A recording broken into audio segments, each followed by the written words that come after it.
So the other day, Venerable mentioned that when we ordain, we want to uncover the potential in our minds, uncover our potential. And that really rang a bell because that's exactly what I felt when I wanted to ordain, of that spark of seeing a hint of the clarity of my mind and wanting to uncover that potential and really explore it and devote my life to uncovering it and developing it in the best way possible. And also, a couple weeks ago, Yangten Rinpoche, when he was here, he was saying that our minds are also so contradictory. And I definitely see this in my own mind, that I feel like the Dharma is completely opposite to how I normally view reality, how I normally view things. That I think I'm a separate solid self, but Buddhism says there's no real solid self. I want things to be stable and certain, and I want to be in control, and none of that is reality. And so being a monastic is a huge process of this shifting the mind completely, and it's challenging all of those beliefs on so many different levels, and it's a huge process of letting go. I think one of the biggest layers that I have to let go of is letting go of that external validation and thinking that my self-worth comes from outside, and also feeling that I'm in control. Those are definitely things that I see I have a lot to work on and keep running into. At the beginning, when I first moved to the Abbey, I was happy and innocent and just happy to serve and just thinking, wow, I've moved into such a beautiful place with so many kind people and how wonderful this is. But that didn't last very long. Very quickly, my ego fought back quite strongly. The old habits were really sneaking in. I think partly because moving here really was a huge dramatic shift. First, it means losing kind of that regular, constant validation I got from my friends, the validation from having a job with a good status that I thought I had a status job. I was proud of my title as a job. And also kind of that material status of having nice clothes and cars and things. So I was feeling pretty good about myself when I moved here. Actually, right before I moved here, I was like, wow, I look the most attractive and feel the best in my life right before moving to the Abbey. And then it plummeted. Very soon after ordaining, my ego kind of freaked out, and I really felt much more like a vulnerable than a venerable. It really felt like my skin was getting peeled off. Like I felt so raw and exposed. And my ego was just like, what did you just do? And I had nowhere to run and hide, so I just had to work with it. And I think again and again, I could just see so clearly a big part of that discomfort and anguish was really looking at that hole that I felt it was inside of me, of always feeling that there was something wrong with me, never good enough. And so I had to look at that and really learn to challenge that. And it's a very painful process of learning to shift away from that external praise into really seeing what's inside. And the Abbey is a kind of a crash course in that, because you go from getting your external praise from friends to coming to the Abbey where you don't get the praise, but you get feedback. So it's kind of a double whammy. In a good way. In a good way. Not totally harsh, but yes. But when you're hypersensitive, it feels that way. It feels like you're getting criticized all the time, because the self-centered thought is our number one obstacle. The self-centered thought is kind of on hyper alert, and it feels tight and solid and important and takes everything personal and makes a big deal out of it. A couple years ago, Venerable was teaching from Shantideva, who was really pounding into the self-centered thought.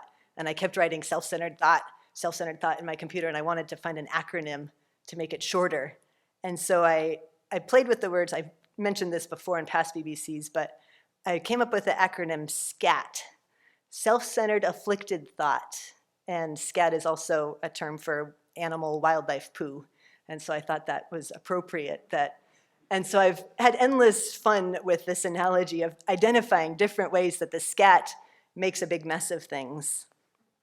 And I mean, just, the other day I was thinking about how the scat, it's a huge scat hole that we just circle around and around and around and spiral. It's always wanting to establish itself and make itself real, but it's never gonna work because the self-centered thought doesn't exist.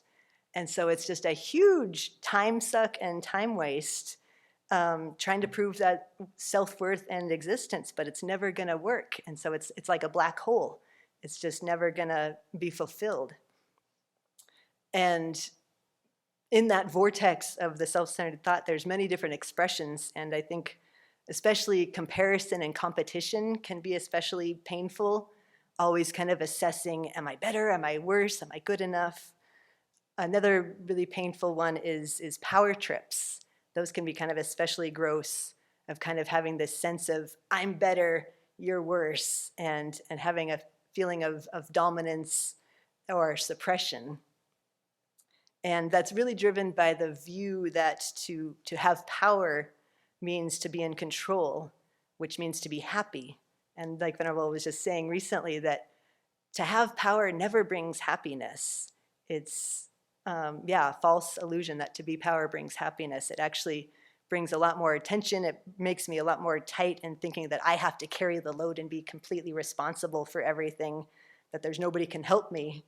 And so I can see when I get in these power trips or thinking that I'm so important, how miserable it makes me. And it completely cuts me off from seeing others as saying, oh, okay, we're all working together. This has nothing to do with proving myself. But I can catch it when I have that feeling that I know I'm right and I know how the situation is, that I know all the factors that are playing into this. It's a very tight feeling of being solid and inherently existing and inherently being right. It can also be tricky living in a hierarchical system where there's kind of an automatic structure of thinking, okay, the people higher than me are better than me and the people lower than me are worse than me. And that's a very dangerous attitude, but the self-centered thought can kind of get little, pleasure hits of like, oh, look at me, I get to go first in the food line or things. It's all these different tricks, I know, of the self-centered thought trying to puff itself up when it's completely, pointless and painful. It goes to black and white views of thinking better or worse. I'm in total control or I'm totally not in control. I need to have my voice be totally heard or I have no voice at all. It really goes back and forth between these two extremes, which are totally not accurate. I've noticed, kind of in looking at my childhood, I've recognized some patterns that kind of helped feed this feeling of competition and comparison, that I had an older brother, and so of course he was always better, always smarter, always faster, and I could never keep up, even though I tried chasing after him, but it was always never good enough. And as I got to be a teenager, I thought that my mom was completely irrational and unreasonable and always in control. And so now, as I gotten to be an adult, I really get excited when I feel like I have control because I'm so rational and always have everything figured out, not like my mom. And so it puffs me up to be like, see, I'm finally an adult and I'm in control. But again, that's just, a power trip that's not really true. Last year at the end of, right after I had a lovely winter retreat, very clear concentration and meditation on the 4 establishments of mindfulness. And so I came out of retreat feeling really good, and I had a meeting to talk about kind of the org chart, some shifts in the org chart. And I went into this meeting thinking, oh, okay, we're going to talk about the grounds, maybe because I've been doing so good, I'm going to get promoted and become the lead of the forest. I got demoted. And that just completely whacked my sense of self and my ego, and I was just like, how could this happen? The reason, or in my mind, I got demoted, but it was because I needed to help in other areas. And so my ego was freaking out, saying, you're taking away the role that I know and I have expertise in, and it's easy for me, and putting me in a role of helping the water system, which I have no knowledge about and is incredibly complex and challenging. So I went from that place of feeling very, confident and self-assured to being like, I don't know what the heck I'm doing. So it was really good for me to work with my, self-centered attitude and arrogance and that ego trip, and especially that identity of being an expert and having this title and this role. Before that meeting, I remember sometime in the year before, I actually did in a meeting be like, haven't you seen my resume? So I actually did what Venerable Dhamcho said. Don't you know all these skills that I have? But how I worked through that was, it was really funny because during winter retreat, I was very clear on seeing that nothing is personal. There's nothing to, take offense of or, feel threatened by that. I had this kind of phrase that not personal, not permanent. And so after that meeting, that kind of popped in my head. This is not personal and it's not permanent. And it just clashed with what I was feeling, but I also knew the truth in that. And so that helped me kind of resolve, like, okay, this is not personal and it's not permanent. And this has nothing to do with my self-worth. And so it was really helpful in teasing that apart. I was also, during that retreat, really inspired by reflecting on the phrase open and let go, of just opening to a bigger perspective, many different options, and letting go whatever grasping I'm holding on to. So those two phrases were really helpful in working through that situation and not making a bigger mess of it. And now I've come a long way in working with that and really just seeing that in the deepest of my heart, I want to support and collaborate, and that I don't need to prove myself. And I mean that phrase in our offering service prayer of to hold things with a sense of creative exchange. We don't need to see it as conflict, but that creative exchange is so much more beautiful when knowing that there's collaboration and support and help compared to that feeling of I have to be in charge and know everything. It's a much more kind of isolated, separate feeling and not nearly as joyful. On the flip side, recently Venerable has been teaching on the following the Buddha's footsteps of the qualities of the Buddha. And that has also been incredibly helpful in imagining what it would be like to have those perspectives, that the Buddha doesn't have ego trips. The Buddha is 100% focused on others and understands things as they really are. So it's been so helpful in really imagining what that would be like, and imagining what it would be like to not always be worried about proving myself or that self-worth, and just having that be a completely non-issue. I've also kind of been enjoying the fruits of the full ordination process, where I think in the course of 6 weeks of being with at least 160 other people, walking in the same row, wearing the same clothes, it helped to kind of see that I didn't need to be an individual. I didn't need to stand out and prove myself. And in fact, I didn't want to stand out or prove myself. I just wanted to blend in kind of with the river of dedicated Dharma practitioners, and recognizing how incredibly fortunate we were. And again, we received kind of the teachings that, or the encouragement, really, that you are now becoming the teachers. You are kind of that next generation.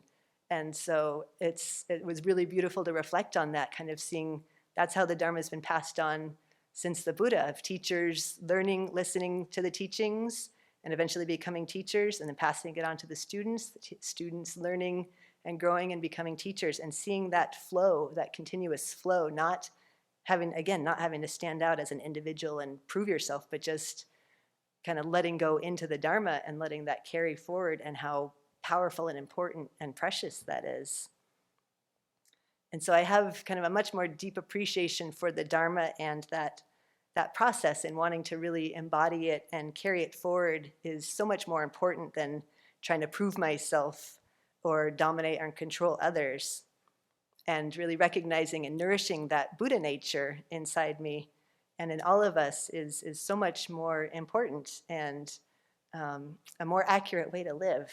And so I really rejoice in being able to uncover my own potential and continue seeing that potential in others.